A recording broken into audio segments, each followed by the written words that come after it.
Haleluya, puji Tuhan. Salam sejahtera Bapak Ibu Saudara-saudari yang diberkati oleh Tuhan. Kembali lagi kita berjumpa dalam Renungan 79. Mari sama-sama kita katakan, resilient, saya tangguh dalam Tuhan.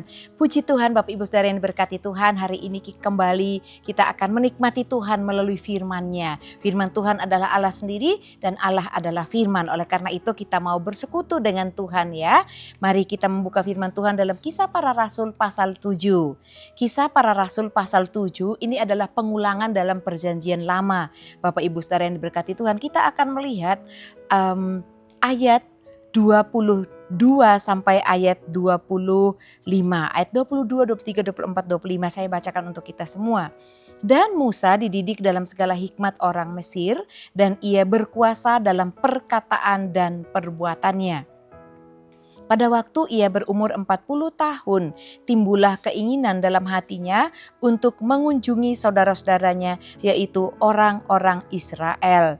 Ayat 24, ketika itu ia melihat seorang dianiaya oleh orang Mesir, lalu ia menolong dan membela orang itu dengan membunuh orang Mesir itu. Ayat 25, pada sangkanya saudara-saudaranya akan mengerti bahwa Allah memakai dia untuk menyelamatkan mereka, tetapi mereka tidak mengerti. Puji Tuhan Bapak Ibu Saudara yang diberkati oleh Tuhan.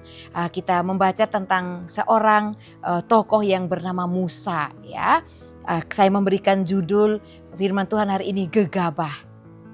Gegabah itu artinya orang yang cepat-cepat bertindak melakukan sesuatu tanpa berpikir panjang, dan ada juga arti-arti yang lain. Tetapi kita kembali kepada firman Tuhan ya. Kita lihat Musa di sini Bapak Ibu, dari ayat 22 dijelaskan bahwa Musa ya, kisahnya Bapak Ibu Saudara sudah mengikutinya, di mana dia lahir dalam keluarga orang Ibrani, orang Israel, dan ketika saat itu bayi-bayi Ibrani harus dibunuh supaya mereka tidak berkembang dan menjadi bangsa yang besar di Mesir. Musa ini diselamatkan oleh ibunya, dimasukkan ke dalam sebuah peti dan ditaruh di tempat mandi putri Firaun. Dan selanjutnya dia pun selamat karena diangkat oleh putri Firaun. Dalam ayat 22 dikatakan bahwa Musa ini sesudah dipungut ya, anak yang harusnya tidak ada, tapi ketika dia dilindungi oleh Tuhan, dia diangkat menjadi anak oleh putri Firaun di Mesir. Dan di ayat 22 menjelaskan bahwa Musa dididik dalam segala hikmat orang Mesir. Dan ia berkuasa dalam perkataan dan perbuatan. Tetapi Musa ketika dia beranjak menjadi besar, dia sendiri pun sudah tahu bahwa Musa ini adalah anak yang dilindungi Tuhan. Musa ini adalah seorang pribadi yang disertai oleh Allah. Tetapi Bapak Ibu Saudara, ada hal-hal baik yang kita pelajari dari Musa. Ya, selain tadi judul firman Tuhan kita adalah gegabah. Ada hal-hal yang kita juga perlu lakukan seperti yang dilakukan Musa. Nah, ketika pada waktu berumur 40 tahun dikatakan, timbullah keinginan di dalam hatinya untuk mengunjungi saudara-saudaranya, yaitu orang-orang Israel yang pada waktu itu mereka sedang kerja rodi, mereka tertindas, mereka menderita, mereka harus bekerja untuk menimbun kekayaan Mesir, menolong Mesir, bekerja segala sesuatu untuk Mesir, dan kehidupan mereka menjadi tertekan dan tertindas di Mesir. Musa ini memiliki kerinduan yang baik Bapak Ibu Saudara, tetapi hari ini kita mau belajar dari firman Tuhan ini bahwa kadang-kadang keinginan baik kita pun bisa salah kalau kita gegabah, artinya tidak bertanya lebih dulu kepada Tuhan, tapi kita mengambil langkah seolah-olah itulah yang benar apa yang kita lakukan. Karena kehidupan kita adalah milik Tuhan dan kita terus terhubung dengan Tuhan, jadi tidak bisa kita mengambil langkah di luar Tuhan. Yang utama yang kita lakukan supaya tidak salah langkah ya jangan cepat-cepat atau gegabah. Oh, ini hal yang baik saya lakukan. Meskipun di sini kelihatan baik sebetulnya apa yang dilakukan Musa, yaitu peduli, ada rasa kasih, ada rasa cinta, ada rasa kekeluargaan dengan bangsanya sendiri. Tetapi kita melihat Bapak Ibu Saudara, ketika Musa ini mengikuti kata hatinya mengunjungi saudara-saudaranya, di ayat 24 dikatakan ketika dia melihat seorang yang dianiaya oleh seorang Mesir, artinya orang Israel sesamanya, kaumnya ya, sebangsanya dianiaya oleh orang Mesir. Dan Musa ingin menolong. Nah, ini tindakan baik yang kedua yang Musa lakukan. Tadi timbul dalam hati dan dia lakukan, dia kunjungi. Sampai di sana dia lihat benar-benar tertindas, ada saudaranya ya, bangsa Israel yang sedang disiksa, dianiaya, dan dia ingin membela, ingin menolong. Nah, ini juga hal yang baik untuk kita menolong saudara seiman, keluarga, siapapun yang butuh pertolongan kita Bapak Ibu Saudara. Tetapi pertolongan yang dilakukan Musa di sini adalah hal yang keliru sebetulnya. Kenapa? Karena ada hal yang di luar batas yang seharusnya dia lakukan. Dikatakan ketika dia membela orang Israel ini, dia membunuh orang Mesir. Nah, Tuhan tidak menghendaki kita membunuh Bapak Ibu Saudara ya.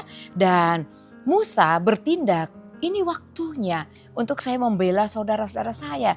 Ini waktunya untuk saya bertindak menyelamatkan mereka. Nah, kadang-kadang kita mungkin tahu firman Tuhan, kita tahu visi misi Tuhan dalam kehidupan kita. Namun ketika kita tidak bertanya kepada Tuhan, kita tidak berdoa terlebih dahulu mencari kehendak Tuhan, dan kita gegabah melakukannya karena kita pandang baik, kadang-kadang kita melangkah keliru Bapak Ibu Saudara.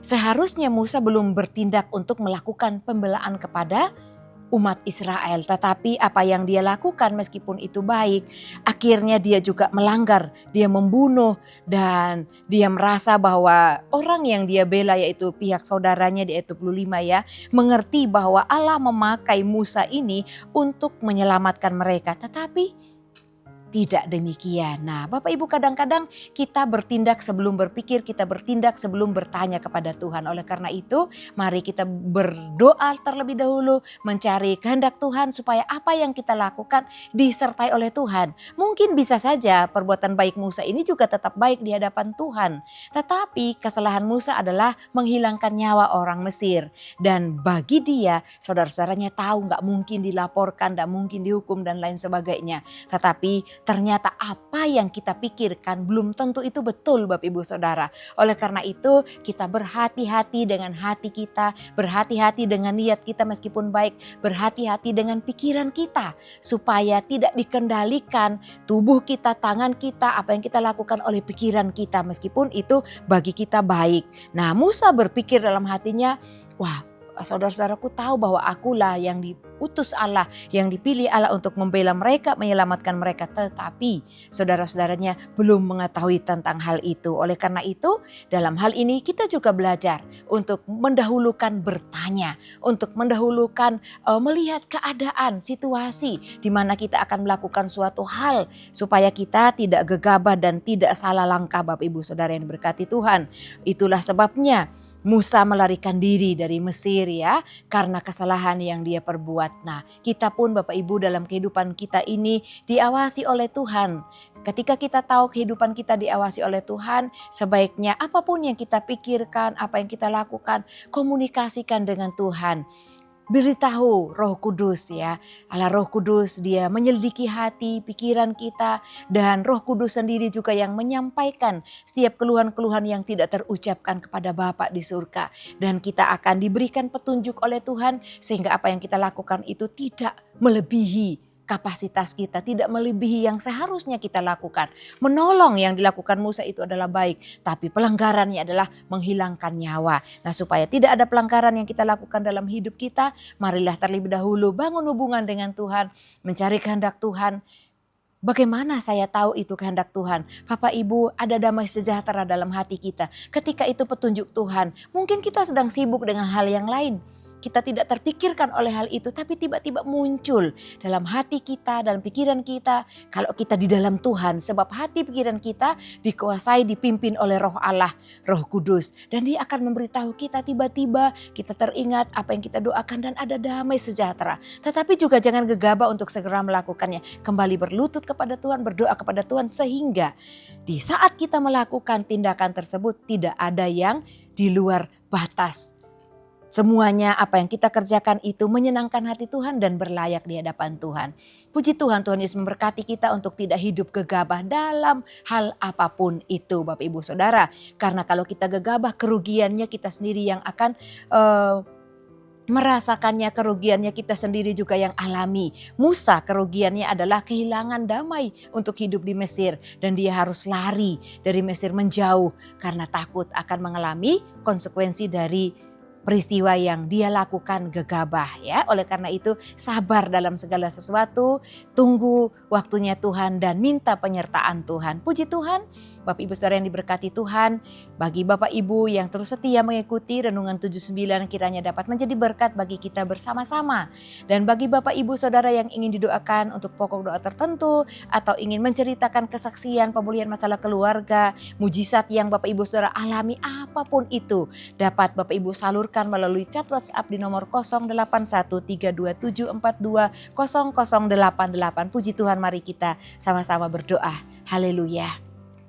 Terima kasih Bapa yang baik, Engkau Allah yang memiliki kehidupan kami, Engkau juga Allah yang akan menuntun kami agar kami tidak salah langkah di hadapan-Mu. Apa yang kami pikir baik dan hendak kami lakukan, kiranya Engkau sendiri yang tuntun kami agar kami tidak melakukan kesalahan dalam setiap perbuatan baik yang akan kami kerjakan Tuhan. Terima kasih, kami mau serahkan seluruh kehidupan kami ke dalam tangan kuasa-Mu, sebab penyertaan-Mu itu sempurna bagi setiap kami umat-umat-Mu. Siapakah Allah seperti Engkau yang mengampuni dosa dan yang memaafkan pelanggaran dari sisa-sisa milik-Mu sendiri, yang tidak bertahan dalam murka-Mu untuk seterusnya, melainkan berkenan kepada kasih setia. Biarlah Engkau kembali menyayangi keluarga Gebdiel Sada Magelang, menghapuskan kesalahan-kesalahan keluarga Gebdiel Sada Magelang ke dalam tubir laut. Dalam nama Tuhan Yesus Kristus kami berdoa dan mengucap syukur. Haleluya, amin.